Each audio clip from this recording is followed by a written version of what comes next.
technology shift any of us are going to see in our lifetime. And I think we are actually seeing that, and it is happening before our very eyes. If we look at some of the profound impact already and take a step outside of marketing, and look at DeepMind and what they did with AlphaFold, which collapsed 60 years of science research in record time.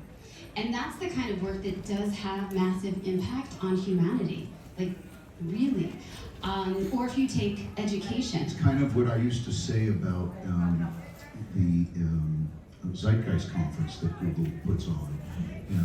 It was about the world we live in, not the work we do. It's kind of, this is both. This is about the world we live in as well as the work we do. For sure, and it's so funny that you say that, because my second example outside of marketing would be something that Sal Khan, the founder of Khan Academy, said actually at Zeitgeist this year, which was his belief is that AI is actually going to be the thing that saves education, not the thing that destroys it, because every child around the world is going to have access to an incredible tutor, equal access. And even teachers who've never had a teaching assistant will have access to that. There's a democratization that comes with that. That's actually, I love that perspective because I think that's absolutely true. Right, so then if you flip into kind of marketing, what was funny as I was thinking and about Kristen, it, not to interrupt, impossible. What I heard this morning on one of the panels was exactly that. You know, in the context of the tools that we're getting, it's not eliminate your position, it's going to enhance your position. 100%. The other thing I'll just say from Possible, which was funny, as I thought about it, getting ready for today, that was less than 9 months ago. And I stood on stage showing some of the early Gen AI capabilities of text to image. And today, I look back at that and it feels like dial-up. That is how quickly this is moving, right? And just, we launched Bard shortly, right around then, and have iterated so quickly and launched Gemini right before the holidays, which is a multimodal model for AI that is like a universal step towards all formats coming together, whether it's video, text, code, audio, image. And so those are the kinds of things that are actually going to already be accessible to billions of people through our products, whether it's Pixel or Bard or Cloud and Workspace, etc. So I think we sit here today, I think a lot of the predictions were true. The pace is happening so fast, and we're super excited from the marketing standpoint about taking some of the Gemini tools and putting it into what are already amazing AI marketing tools that Google has created. Well, that was great, and thank you for that, Kristen. Vinny, speaking about dial-up, I want to dial you up on this. From your perspective as a brand marketer, and Vinny, you've had the ability to look at this through the lens of having spent time at agency and brand, on the brand side. What do you see? And if you looked at your top 10 list of things you think are going to change forever, what are you thinking about in terms of how you incorporate the AI into your marketing organization? I mean, there's a lot. One big thing I would say is that we don't ruin AI the way that we ruin almost every other acronym in our space because we move too fast. It is not going to replace jobs. It's going to make us more effective at our jobs. And when we look at it from a brand perspective, especially our brand, we don't have a ton of PII or first-party data that we have access to, but we've renamed what our first-party data actually is. It's sales data. It's every touch point we have in our organization. If you can use that to feed the algorithm in a media marketing ecosystem, there's a lot more outcomes that you can create on that, and I'll go into that a little bit more later, but that's a huge opportunity on our end. Not only that, it's how do you take any question that you're being asked as a leader of a media team and then a creative team that the CFO wants to know. There isn't an easy answer to that question if you don't have a structure. Generally, there's not an easy answer. There's usually not, but if you have some of these systems in place and you start leveraging technology, again, it's not replacing my job, it's making me better at my job and giving me access to things on a faster basis. Yeah, yesterday we talked about this, and I was telling a story of when 5G was coming out, and I did a keynote here, 8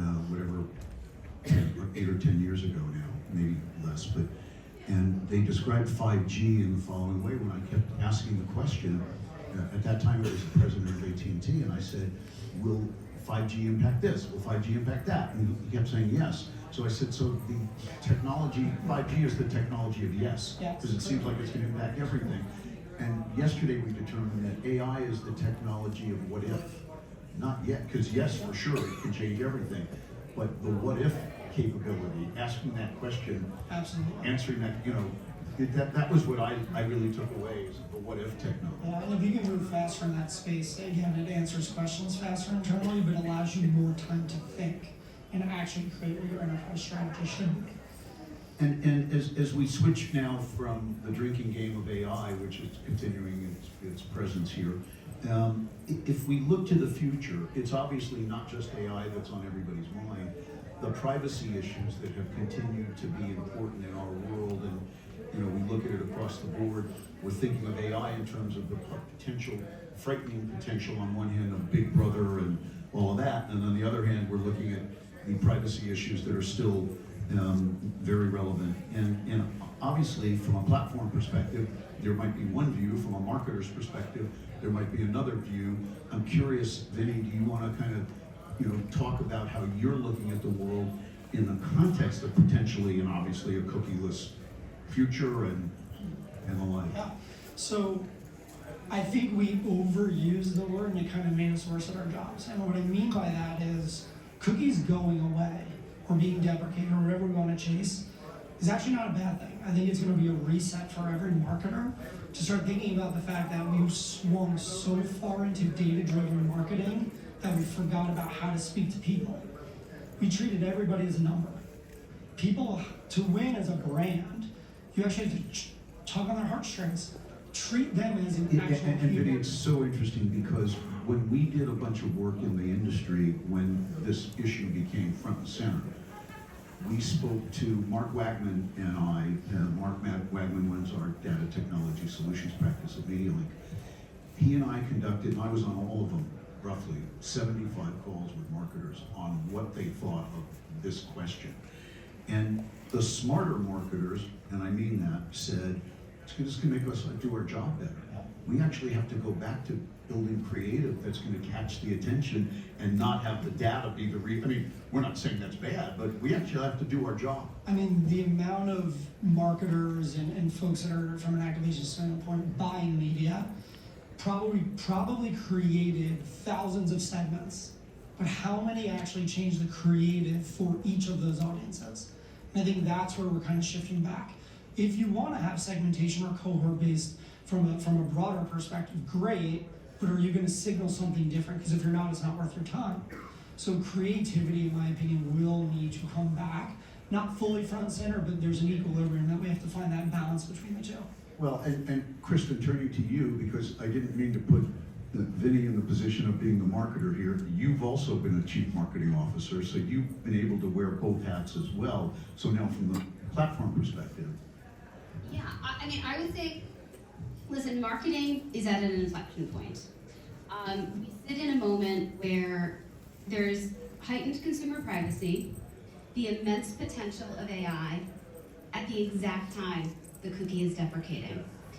And so I spoke before about the notion of being in a paradigm shift. And if you really take a moment and think about that, how many times in your career or your life are you going to be presented with an unparalleled opportunity, not just to adapt, but to actually shape the future of an entire industry? And I would say that is the moment we are all collectively in and need to be active participants in. As it relates to privacy, I agree with you, Vinny, so much, and it is about reframing the privacy as the problem, as privacy as an opportunity. It's an opportunity to create a trust-based relationship based on value exchange between consumer and brand. And I think most of the people in this room and in this industry, according to our friends at Kantar, 72% of you say you actually believe that you can advance consumer privacy and improve digital marketing effectiveness at the same time. They're not mutually exclusive. And so that... So you actually can walk and chew gum. You can walk and chew gum. Oh my God. And here's the thing, but, we need durable measurement. And I think that's the issue that the industry is facing right now. And we know that marketers who are using their first party data, and you guys are a wonderful example of this at the Hershey Company, to power their AI solutions, are seeing a 30% better performance than those who are not. Right? That is significant. And you talk about getting to the CFO. I was just going to say, there's your That's- answer to the CFO. Like, that's pretty incredible, and I think we're just starting to scratch the surface of what's possible. But on the contrary, right, if you don't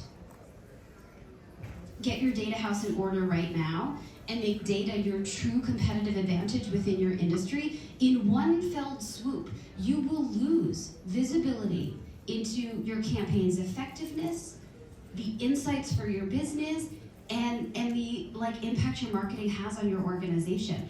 But if you get the right AI foundation with your data in place, what is possible, I think, to your point, Vinny, in reframing, it's not bad, right? We're at a great moment, because if you do the right foundation work now, you will drive growth for your organization, you will create better creative for your consumers, and you will be able to prove the effectiveness of your marketing to your CFO. That kind of sounds like the dream we all got into this business to do. It is a dream, but it's probably the hardest job to tackle from a data architecture I perspective. knew I was tired, but I think I just woke up. It was a long night last night, but here I was dreaming, and now I'm awake.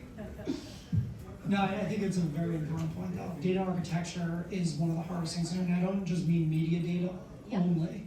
It's the rest of the organization. How do you tie all of that together to let AI do its job and allow machine learning to make things faster and smoother? Again, this isn't about AI, but it's about what you just said, Vinny. In one of the large reviews that we managed last year, it was an unusual result that creative and media were split between two different holding companies, and the data and media side of it captured the production side, which is very unusual, because generally speaking, we've all experienced production will follow creative, not be on the media side, putting on your agency hat.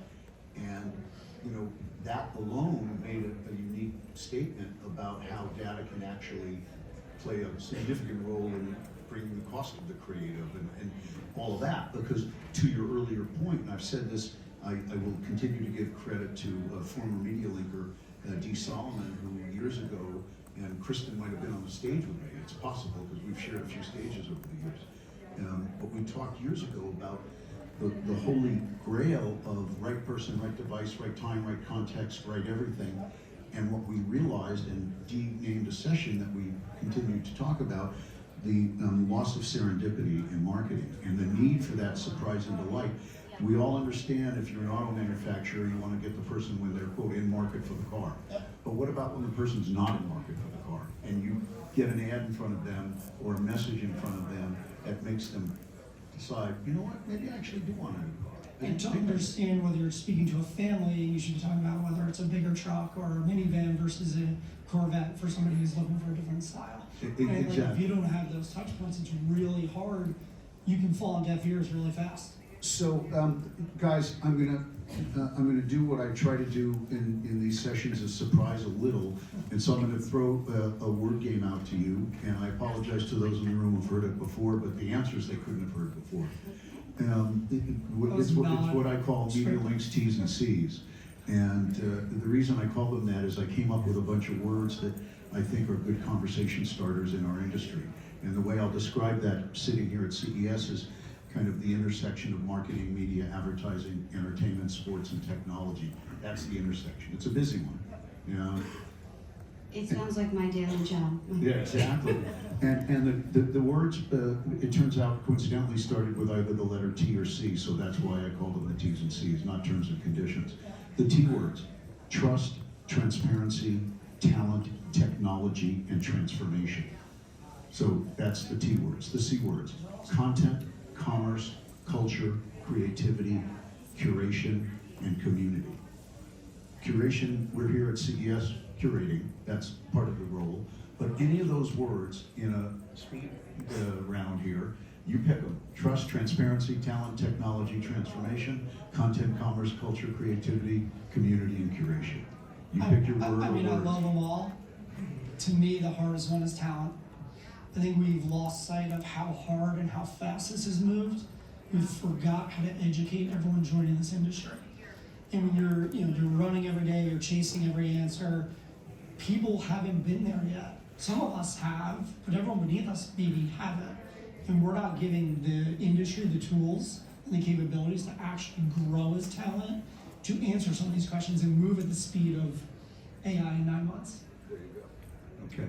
Michael, I'm going trust, because I think in this moment, we're talking a lot about the shift in privacy, cookie deprecation, and it really stems from the need to build greater trust with consumers as marketers. And in the AI moment, we talk a lot about the complexity of it and the need to be bold and responsible, and that comes from having trust in the tools and the capabilities and the organizations that you're partnering with. So. That was great, and I appreciate the choice of the words because obviously they were consistent with what we've been talking about, and I appreciate that because the talent and the trust are it's not the trust, and by the way, it's the talent having the trust, but it's the consumer having the trust because we all know the consumer's way more aware and way more involved than ever. So it sounds to me like I get to drop one of my favorite erudite comments about the year 2024. And that is, there's a similarity in my mind to the year 1859 and the year 2024. And I know you won't figure out what it is, so I'll take the mystery out. Help us out, Michael. In the year 1859, two guys named Chuck both wrote books that were pretty famous. One was Charles Dickens. He wrote a book called The Tale of Two Cities. Excuse me. And the other one was Charles Darwin. He wrote a book called On the Origin of the Species. And if you remember the opening line of Tale of Two Cities, it was the best of times and the worst of times. I think that would apply to 2024. So there's your analogy. For some, it's the best of times. For others, it's the worst of the times. And you said something earlier that allowed me to get to that quote, Kristen, which is Charles Darwin wrote something to the effect of, if you can't adapt, you won't survive. So, excuse me, from the talent perspective, and from what you said about the speed, and if you can't adapt to what we're talking about that's going to change marketing forever, good luck. So, welcome to 1859. Yeah, I mean, I couldn't agree more. And I actually think this is the year where there is going to be a fundamental change in how we all run our businesses. And for CMOs or anyone who's a senior executive in their organization in marketing, there's an opportunity to widen the aperture on the problems you're solving and the opportunities you're seeing, not just for marketing, but for your entire organization. And that the role of the CMO, I think in this moment that is actually the CMO is going to be Chief Marketing Officer, but it's also going to be the Change Management Officer in your organization. And I would just say for any of you, and I know we're working already closely together, Vinny, is listen, let us put Google AI to work for you so that you can drive profitable growth for your organization. Well, there you go. Kristen O'Hara and Vinny Rinaldi, I want to thank you for sharing your thoughts this morning, and I want to thank all of you. And I'd ask you to stay in your seats because I think there's another session following right now. So.